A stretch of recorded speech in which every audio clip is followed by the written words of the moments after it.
নাকের ডগায় শাহবাগ থানা এইখানে কিভাবে মাদকের আখড়া গড়ে ওঠে, এইখানে কিভাবে সিন্ডিকেট গড়ে ওঠে, এইখানে কিভাবে ভবঘুরেরা এখানে বসে থেকে মাদক সেবন করে। মহোদয় একটি চিঠি ইস্যু করেন এই গণপূর্তের ইঞ্জিনিয়ারের কাছে যেন এখানে একদম সিলগালা করে দেওয়া হয়, একদম টিন শেড দিয়ে।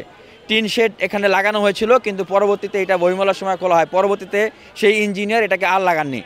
পরবর্তীতে এখানে আপনার হচ্ছে লোহার শৃঙ্খল দিয়ে সেটাকে আবদ্ধ তালাবদ্ধ করা হলেও পরবর্তীতে এটাকে আবার তিনি বলছেন যে ভেঙে ফেলেছেন, খুলে ফেলেছেন। এখন কথা হলো, দেখেন, ভেঙে ফেলেছেন, খুলে ফেলেছেন, এটা রক্ষণাবেক্ষণ করার দায়িত্ব কার? এটা রক্ষণাবেক্ষণ করার দায়িত্ব তো উনার। তাহলে আজকে ভেঙে ফেললো, কালকে এটা নাই, তাহলে আপনি যখন জানলেন যে এটা নাই, আপনি কেন তখন সেটার আসলে পরবর্তীতে তত্ত্বাবধান করলেন না? তার মানে সোহরাওয়ার্দী উদ্যানের তত্ত্বাবধানের যে গণপূর্তের ইঞ্জিনিয়ার রয়েছেন, এটা কিন্তু মানে মেজরিটি দায়ী কিন্তু আসলে তার, মেজরিটি দায়িত্বই আসলে তার। তিনি সুস্পষ্টভাবে তার দায়িত্ব লঙ্ঘন করেছেন। এবং এই যে আমাদের শাহবাগ থানা আছে, সেই শাহবাগ থানার কিন্তু দায়িত্ব এই শৃঙ্খলাগুলো বিধান করা। নাকের ডগায় শাহবাগ থানা এইখানে কিভাবে মাদকের আখড়া গড়ে ওঠে, এইখানে কিভাবে সিন্ডিকেট গড়ে ওঠে, এইখানে কিভাবে ভবঘুরেরা এখানে বসে থেকে মাদক সেবন করে, অনুমতি ছাড়া, অনুমোদন ছাড়া কিভাবে একটা উদ্যানের ভিতরে যত্রতত্র ব্যাঙের ছাটার মতো জোর জবরদস্তি করে বিভিন্ন রকমের দোকানপাট গড়ে ওঠে। এগুলোর তো হতে পারে না।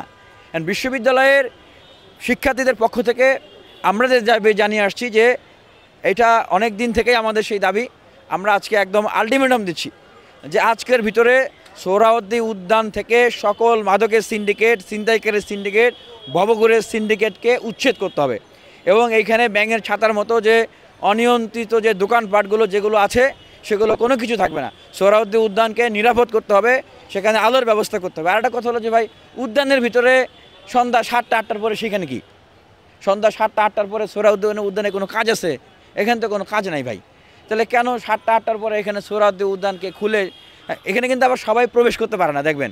হ্যাঁ, সেখানে প্রবেশ করার আবার কিছু সিস্টেম আছে। সুতরাং এই চক্রে এবং এই সিন্ডিকেট করে এখানে অপরাধের আড্ডাখানা যদি আর একদিনও যদি চলে, আমরা ঢাকা বিশ্ববিদ্যালয়ের শিক্ষার্থীরা কিন্তু সংশ্লিষ্ট যারা যারা আছে, আমরা কিন্তু কাউকে ছাড়ব না। আসলে এটার সুষ্ঠু তদন্ত ছাড়া আমি এ ধরনের কোনো মন্তব্য করতে চাই না। কারণ একটা হত্যাকাণ্ড ঘটেছে, আমাদের ভাই তিনি চলে গেছেন, এটা একটা মর্মান্তিক বিষয়।